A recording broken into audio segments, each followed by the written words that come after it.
Oh, excuse me, I was enjoying the music. We're glad you tuned in today. Thank you for watching this podcast. I'm Mike Hege, Scott Pridemore, today for another episode of Charlotte Real Estate Talk. And we are having a great time here today because we're providing solutions for people out there that need to sell in order to buy a home. And that can be a real sticking point, can't it? Yeah, certainly. Not everybody in the market needs to sell their home to pull their equity out in order to best position themselves as a buyer to purchase. But some do. I would tell you the largest majority of homeowners do, because we have seen a lot of appreciation here in Charlotte, and there's a lot of equity tied up in their home. That's a salient point, and it's difficult if you're in that scenario as a homeowner to figure out a solution around that. Yeah. And we want to talk a little bit about Compass Bridge Loan. I feel like that's just a mic drop solution. Yeah, absolutely. I would just, when homeowners reach out to us and they've all heard where we are in the marketplace, it's certainly a seller's market, and the conversation usually evolves around, okay, how can we time this out and really put ourselves in the best position to get the home we want, in the fact that there's so much competition for the homes that we want in the neighborhoods we like. Okay. So, and then, that's when we really try to dial in what their preferences are and what they're trying to achieve. In many cases, a bridge loan situation might be exactly what the doctor ordered, so to speak. Something that would enable our sellers to pull the equity out of their home with to be able to go and make a purchase on a property unencumbered, a non-encumbered, non-contingent offer. Okay.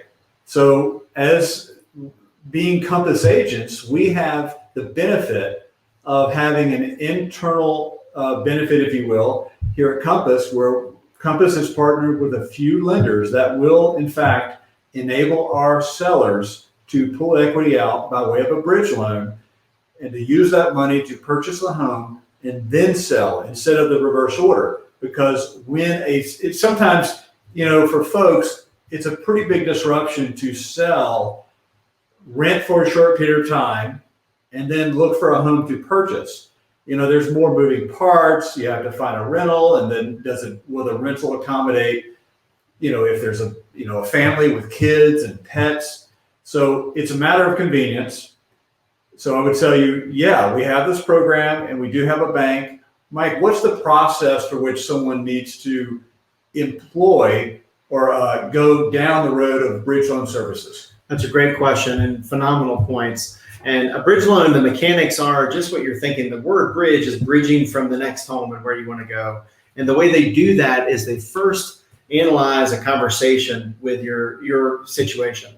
And getting pre-approved is just like any other lender. That process would look very similar. The difference would be is that they would use a one closing, one loan process so that you're able to close on the home you want to purchase and buys you time, in this case, up to 12 months of time to pay back the bridge loan. And there's some nuances there, some details there that we can walk through on a one-to-one. But what would be powerful is if someone needs to sell a home that needs work. We just did a video on Compass Concierge and partnering with a bridge loan product, getting you over the hump to purchase a new home, buying you time, and then watch our other video on Compass Concierge on how to do it not out of pocket, but only in the closing. Check out that video as a side note. Absolutely. So it's all about convenience, and the bridge loan is it's a benefit for convenience for our clients. Okay. So they still have to qualify, much like they would if they were going through the home purchase process, right? That's right. The loan officer is going to take them through the process in much the same way. They're going to pull credit. They're going to evaluate how much equity is currently in their existing home. And then you could liken it to like a refinance where you're able to obtain a loan and then take that equity, put it in your bank account, and then go find the home that you want to purchase. Yeah. And generally, how long would you expect that to take? Generally, the normal rhythm would be, process would be 30 to 45 days is what is indexed. And in general, the bridge loan traditionally outside of Compass, a homeowner can look into programs. There's only certain niche products and banks that offer this product. Traditionally, someone would have to make a payment every month through that process. And in our case with Compass and our partnership, any payment that would be due is just billed upon only at closing. So it alleviates that monthly writing a check and pushing it off to the end. Again, another benefit with the Compass partnership is the Compass bridge loan products. Yeah. And so, Mike, just to, once again, I'm trying to really condense it down so folks that are watching this video can really get a firm understanding as to how it works. So let's just say theoretically, your phone rings and one of your past clients that you helped purchase 10 years ago, let's say they live in Huntersville and they never did a refinance, and you helped them buy a home for $200,000, and today it's worth $600,000. Maybe they've made a few improvements, but they have tremendous equity. Okay, so the whole purpose is okay, listen, do you want to utilize this equity? And if the answer is yes, because I need to purchase a home, I'm looking to upgrade, then that's a phenomenal opportunity. Okay, for someone that is looking to maybe not purchase, maybe to rent, then the bridge loan services is not needed. Okay, you can just put the house on the market and you go off to your rental. Are there any other products that you're aware of, Mike, out there that are even similar to this? Probably the closest thing that some people think about is a HELOC, a traditional home equity line of credit, where someone would go through what would feel like a refinance, still being able to pull out not all, but some of the equity up to a percentage. They're able to utilize that for any or whatever purpose that they want to after a HELOC is closed. It would feel similar to that. The difference is you're upfront purchasing another property, so you're utilizing the equity to purchase, and then again, there's only one closing. So think of less fees when there's only one arrangement in that way. So would this bridge loan how much effect would it have on their purchasability? It's a great question. Traditionally, let's say in that same example, $200,000 property 10 years ago. By the way, nice work, $200,000 compared to 600. That's incredible appreciation. It happens, and those are very, Very very real numbers. Yeah. Oh yeah, absolutely. And so someone in that scenario would take the equity and say they want 20% of their next home. And let's say they're looking at $1 million property. They're putting 20% down on the next property. They would be able to utilize and activate the 400 in their property and put at least 20% down on the $1 million property in order for them to upgrade their lifestyle and their home.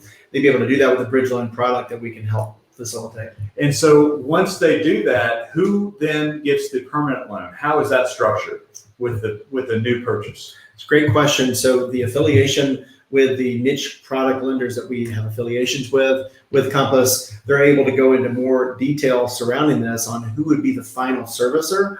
But like most lenders, once you sign a document, there's a period of time where they retain the loan. Then they typically will bundle them together, and institutional investors on the secondary market will pick up the service contract. So you may start with XYZ lender, terms never change, but then it facilitates for the long-term product. The servicer might be someone different. Okay, understood. And I know I'm peppering you with questions. I want the viewers to really, at least get what they can through this. And obviously a phone call, as you said, every situation is different, unique. But what type of interest rate should one expect? Really, very similar to the open market. It wouldn't be much different. There might be 0.5%.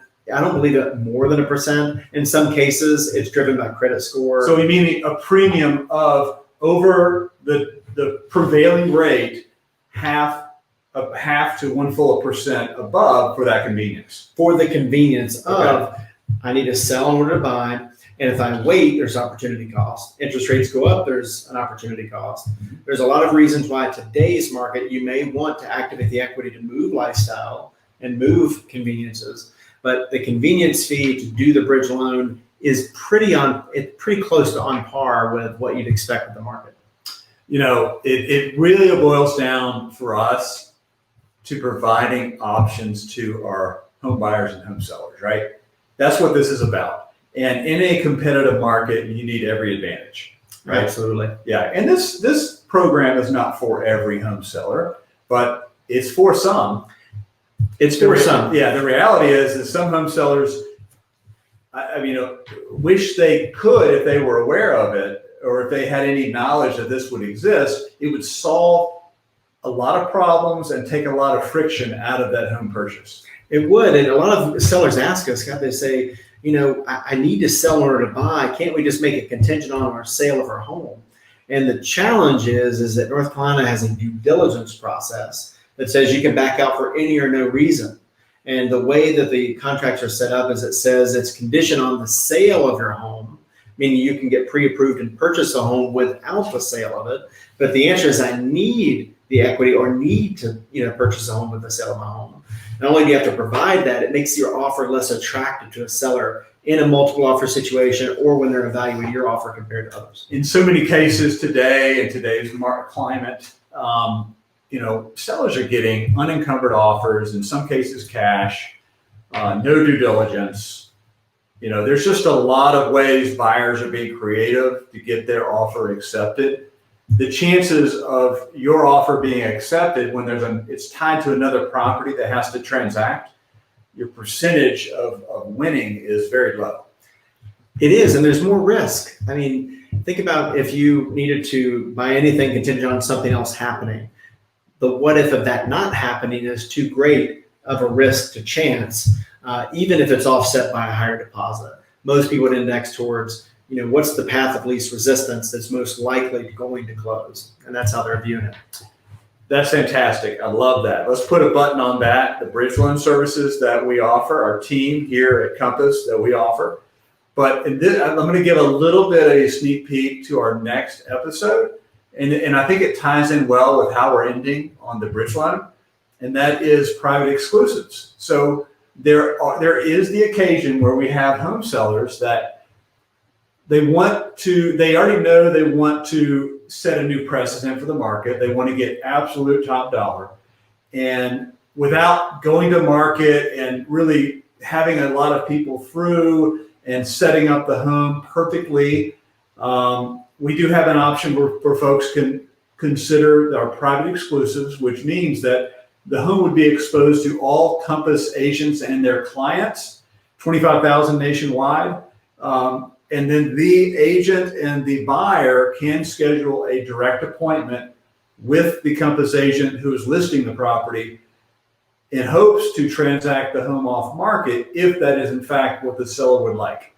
And it's not for everybody, but in some cases, sellers prefer to sell off market, right? They do. And there's a lot of reasons why someone may consider it. And so we can't go into all the details here, but cannot wait for you to watch and listen to the next episode. And so with that, for another edition of Charlotte Real Estate Talk, Mike Hege, Scott Pridemore, we appreciate you watching. By the way, please follow us on social. We love to engage with you, hear your questions, and provide feedback on what else you'd like us to talk about. Thanks so much for watching. Fantastic. Thank you.